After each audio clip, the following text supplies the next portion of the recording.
Hello, everyone. So I am Mrs. Williams, and I am going to be your instructor for this college algebra online math course. I wanted to do a quick little video just to give you some of the basic information. So just because you watch this video does not mean you do not need to read through your syllabus. Still need to read through your syllabus because it has a lot of great information, and I am expecting that you are familiar with it. So be sure to check that out along with watching this video. All right, so two things before we get started on how the course is ran and all of that stuff. There's two things that you will be seeing down below this video if you are viewing this in Blackboard. One is the proctor information, and the other one is the warnings about taking math online. Okay, so those are two forms that you need to print out, fill out, and resubmit as a PDF in Blackboard. Okay, these are your first two assignments. So I want to talk a little bit about each one. The first one is proctoring options. Okay, so you're going to have two exams that are going to be proctored this semester, your midterm and your final, and they need to be proctored by a university or college testing center. Okay, there's information on that within that link in Blackboard. But that needs to be done as soon as possible, because what happens is when you submit your proctor information, we call and validate and make sure that it's a legit proctor, right? And so you don't want to wait until right before your exam, because we may not have time to call and validate your proctor.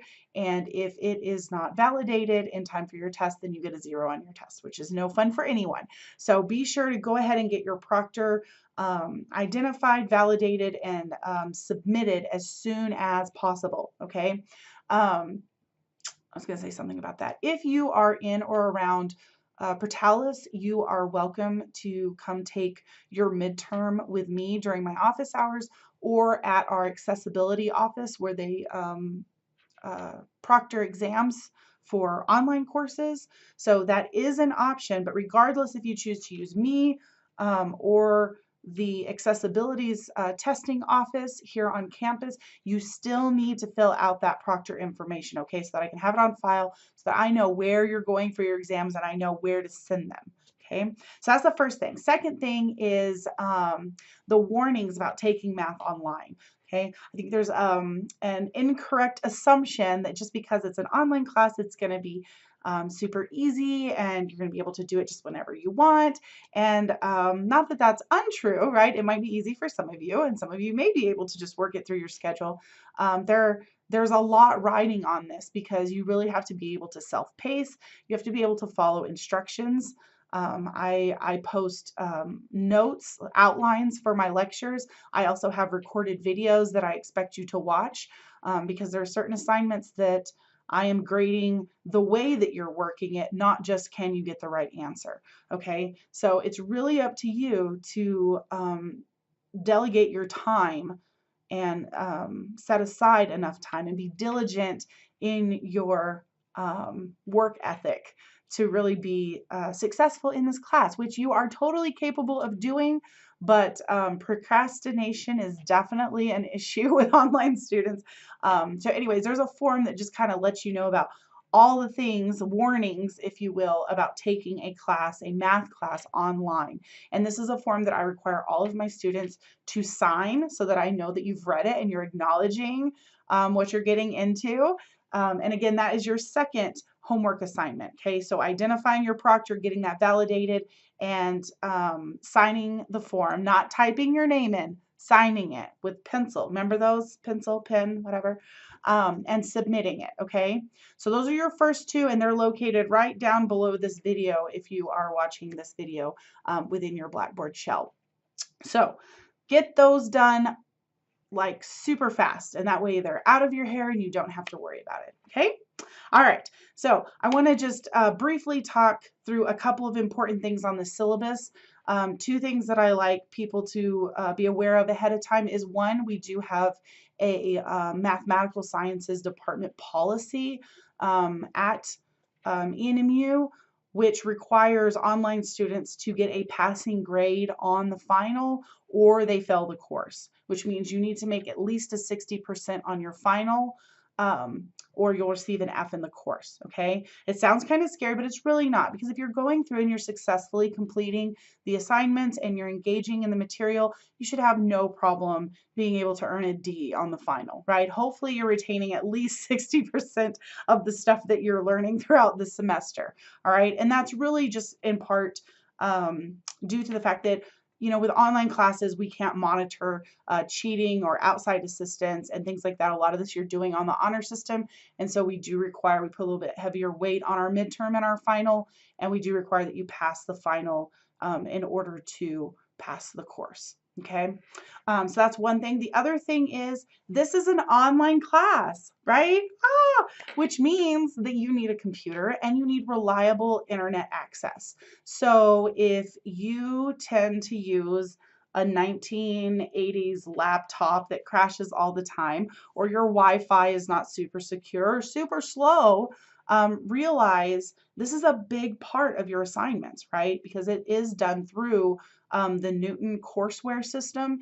And so you need to have a good, reliable internet and computer. Now, for those of you in or around Portales, you can always come to the UCC, the University Computer Center, or the Golden Library, the Student Success Center. There's lots of places where you have a computer available to you. Those of you who are not within driving distance of Portales, there's lots of avenues out there, right? Public libraries and things like that. However, when you do not have reliable internet, that does not constitute me extending due dates or exams or anything like that, okay? Because going into this course, I am assuming that you have reliable internet, okay? If it's just cold and you didn't feel like driving to the library, I'm not letting you take your test later. Does that make sense?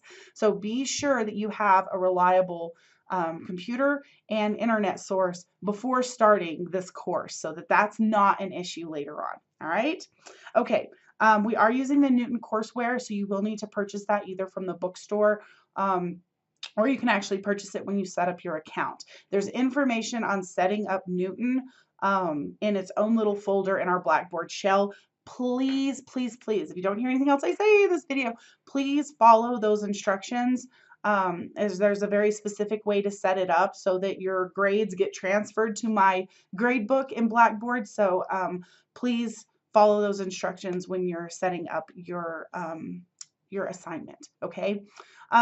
Let's see, what else? The only other thing I was going to mention, your midterm and your final are proctored exams, okay? The rest of the exams are going to be taken on your own time. You can do them early if you are going through the material faster than the schedule that I've posted, but you absolutely cannot do them late, okay? So you can always work ahead, but once the due date is done, no late exams, okay? Don't be freaked out. I think I have on there that I have like 9 or 10 exams.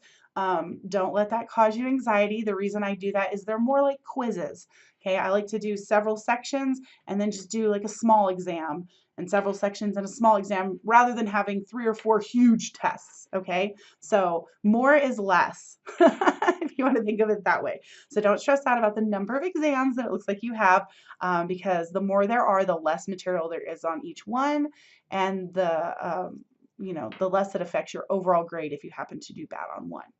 All right, so for this course, homework is going to be 30% of your grade.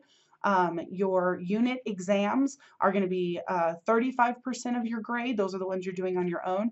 Your midterm is worth 15% and your final is worth 20%. Okay, so that means altogether 70% of your grade is determined by exams. So you want to make sure that you're preparing yourself for those exams. Okay, and the best way to prepare yourself for an exam is to do your homework. Okay, so stay on top of it. I have just a few little responsibilities that I want to throw out as just general expectations from me. And then that'll be it for this video.